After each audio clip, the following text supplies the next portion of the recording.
के अंदर प्रश्न आता है कि शिव पुराण में लिखा है कि भगवान शंकर सर्वश्रेष्ठ है, देवी पुराण में लिखा है कि इन्हीं से सबकी उत्पत्ति है।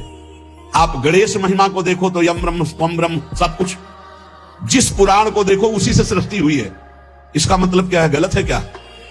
जब तुम शिव पुराण पढ़ोगे तो शिव तत्व से ही सबकी उत्पत्ति है, सब कुछ शिव तत्व है।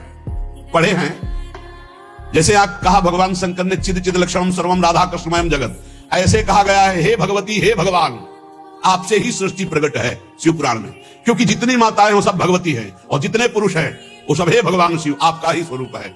चराचर जगत शिव और पार्वतीमय है। भगवान का ऐसा लिंग प्रकट हुआ शिव जी का कि 100 कल्प तक ब्रह्मा जी उतरते चढ़ते रहे, पार न पाया। फिर भगवान विष्णु उसमें पढ़ना शिव पुराण में, तो पढ़ करके बात कर रहे, आर पार नहीं पाया। भगवान शिव से ही नारायण का प्रादुर्भाव होता है, भगवान का प्रादुर्भाव होता है, भगवान शिव से ही ब्रह्मा का प्रादुर्भाव होता है। जब देवी भागवत पढ़ो तो सब कुछ देवी जी से प्रकट हुआ। तो क्या झूठा है क्या? पुराण कोई झूठे हैं क्या? तो अगर उनसे प्रकट हुआ तो इनसे कैसे? भागवत पढ़ करके देखो तो श्री हरि से, नाभि कमल से ब्रह्मा, ब्रह्मा की भ्रकुट से शंकर, रुद्र का अवतार। उधर पढ़ करके देखो तो भगवान शिव से ब्रह्मा और श्री हरि प्रकट होते हैं। देवी भागवत पढ़ करके देखो तो देवी शक्ति। ये है क्या? तत्व है। तत्व एक है, वही परमात्मा है। वही जब शिव पुराण पढ़ोगे तो सब कुछ शिव की, जब भागवत पुराण पढ़ोगे तो सब कुछ श्री हरि का, और जब देवी भागवत पढ़ोगे तो सब कुछ वही। हे देवी तुम ही चराचर में व्याप्त हो, तुम ईश्वरी हो, तुम सर्वशक्तिमान हो, तुमसे बढ़कर कोई नहीं।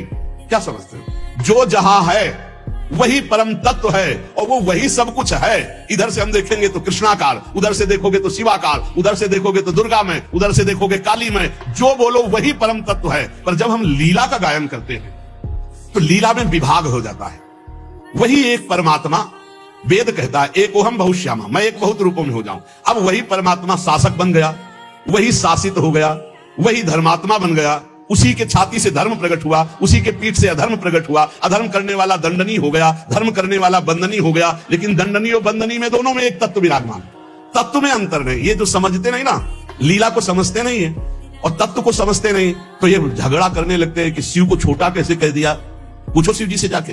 अरे उनको देखो तो रात दिन भगवत श्री हरि चर्चा करते रहते, और हरि को देखो उनसे पूछो जाके कि तुम्हारे आराध्य देव कौन है? बोले कि शंकर।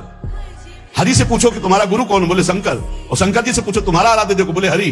हम आपस में लाठी चलाएं। अरे वो एक है, वो एक है, वो अनेक है। अनेक होते हुए भी एक है, एक होते हुए भी अनेक है। इस बात को समझो।